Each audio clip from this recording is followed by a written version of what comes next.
Hey there everyone, welcome to the 9th video in this SummerSlam Rewind Series. Today we're focusing on SummerSlam 2001. But before we get into it, friendly reminder that Blue Chew wants to sponsor your SummerSlam. Are you tired of getting disqualified in bed? Those days are over. Perform like a champion with the chewable tablet Blue Chew that helps you have better sex. Oh, it's true, it's damn true. Don't forget to check out the link in the description box below. So to kick things off, we first gotta explain where we're at during this time. So Vince McMahon bought out WCW in 2001 of March. In storyline, Vince didn't want to sign the paperwork because he wanted Ted Turner to go to WrestleMania and sign it there. That's when Shane came in and bought WCW. By June, ECW wrestlers slowly started invading, but the problem with the invasion angle is that none of the top stars came over. It was all your mid-card and lower-card wrestlers. That's why they eventually had Stone Cold Steve Austin turn heel and join WCW in the invasion. They also didn't really put any of the WCW guys over. The original plan was that Raw was going to turn into WCW Nitro and SmackDown was going to stay the WWE show.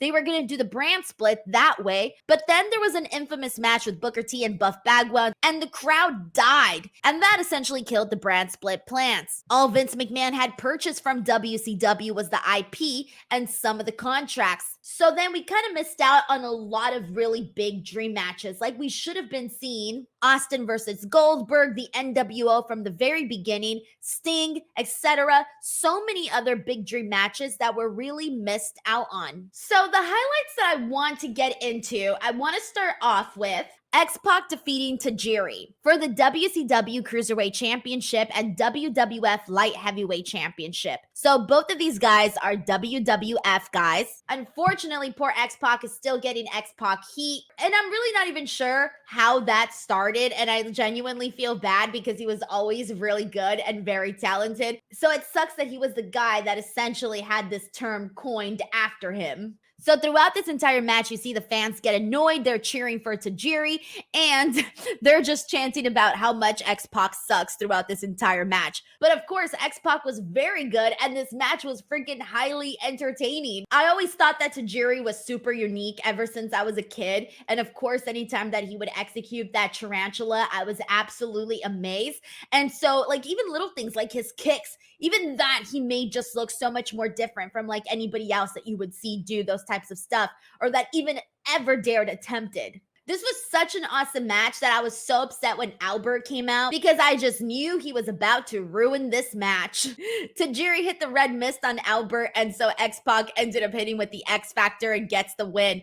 I love this match. They work so well together. The next highlight that I absolutely have to get into is Chris Jericho versus Rhyno. And the reason I need to talk about this is because most of you guys know that growing up, my favorite wrestler was Chris Jericho. And my idol at the time was Stephanie McMahon. So I was very conflicted in this entire story. Seeing anytime we got Chris Jericho at odds with Stephanie McMahon, like they were just literally like brother and sister who were always fighting, but maybe not like brother and sister, but you get me. They're always freaking fighting all the time. And so personally, I was torn. Like I didn't like, even though sometimes I did find it funny, I didn't like when Chris Jericho would say things about Stephanie because I'm like, damn it, like I love Stephanie. How dare you say this about her?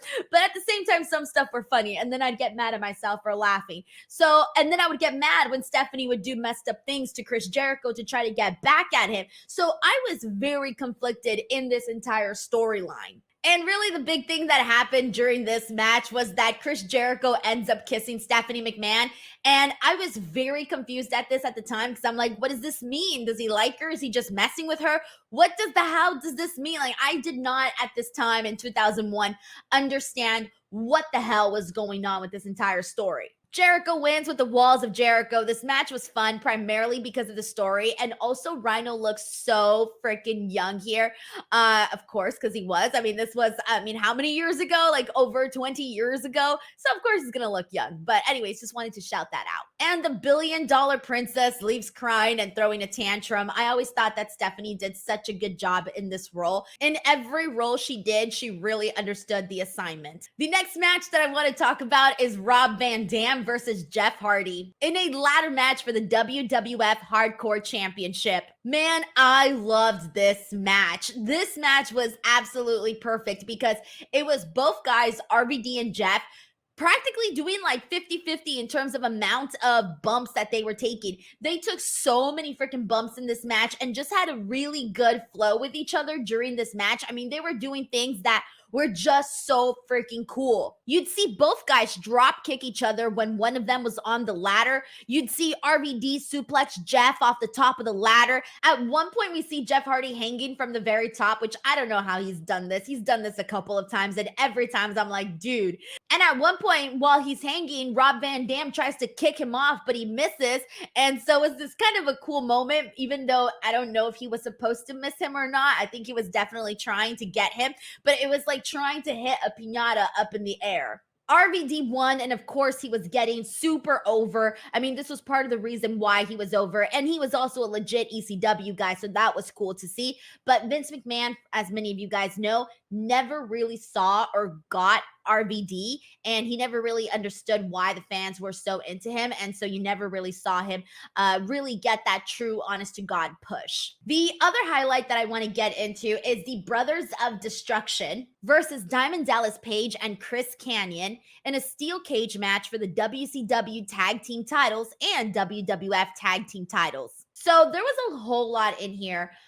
First of all, they had Diamond Dallas Page do this stalking storyline where he was stalking Undertaker's wife at the time, Sarah. And so it was very creepy. Undertaker was pissed because he was stalking his wife, of course. So that was the whole angle that they were doing with him.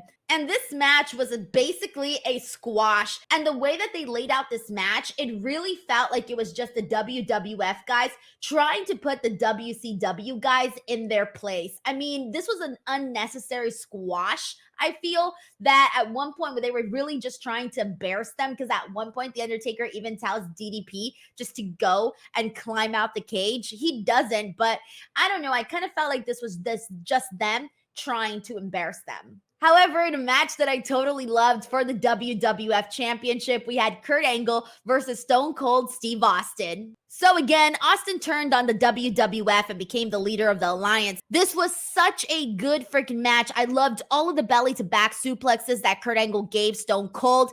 At one point, we see Kurt Angle get absolutely bloodied up in this match. And he goes so freaking crazy at one point when he just attacks Austin. He locks in the ankle lock and starts wooing while the blood drips on his face. He even drags Stone Cold Steve Austin back in the ring and locks in another ankle lock. This match built up very nicely and got better and better as it continued. We then see a ref bump and Stone Cold Steve Austin stuns the new referee. Another referee gets hit with the belt.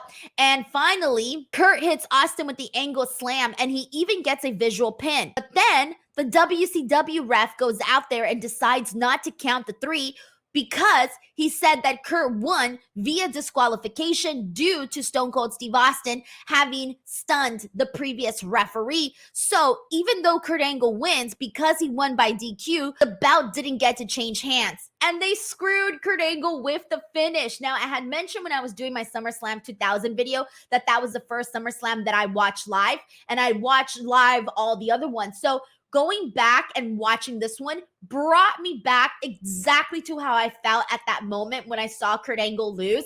And I legitimately felt so bad for him. And I felt even worse watching it again because I'm like, damn, man, that really was a messed up way for Kurt Angle to lose this match after such a hard-fought match. It was an awesome performance. And for him not to get the title there, I know he ended up getting the title afterwards in his hometown, but still, this match was too good to end the way that it did. And then the main event of the show, we had The Rock defeat Booker T for the WCW Championship. So I think at this point, Booker T is the 5th guy on this card that was actually a WCW or an ECW guy. And let me tell you, I would not want to follow that Kurt Angle Stone Cold Steve Austin match because damn, that was so freaking good. This match was definitely nowhere near that level, but The Rock hit the people's elbow. Shane McMahon, who's with the Alliance, of course, breaks up the pin. but The Rock hits the rock bottom on Shane. And at one point, we see Booker do the spinneroonie, and The Rock instead springs up from the mat and hits him with the rock bottom, so The Rock wins the WCW Championship. So let's get to these ratings. Best match. I have to give it, of course, to Kurt Angle defeating Stone Cold Steve Austin. Even though I hated the ending with the disqualification, absolutely nothing came close to how phenomenal this match was on this show. Worst match, I have to give it to the Brothers of Destruction, Kane and The Undertaker, defeating Diamond Dallas Page and Chris Kanyon in a steel cage match for the WCW Tag Team titles and WWF Tag Team titles, because again, it was an unnecessary squash that I didn't feel they had to do. And the MVP of this night, I have to give it to Kurt freaking Angle. And for the rating, I'm going to give it a 9 out of 13, primarily because of the match between Kurt Angle and Stone Cold. That's a wrap for this episode. Let me know what you guys thought of SummerSlam 2001 in the comments section below. And do not forget to check out the one that I loved the most, which was SummerSlam 2000. And you guys can check out the video right here, right now. Send me your thoughts. I'm going to be looking out for them. And do not forget to give some love to Blue Chew. Subscribe to the channel, and I'll catch you guys on the next one.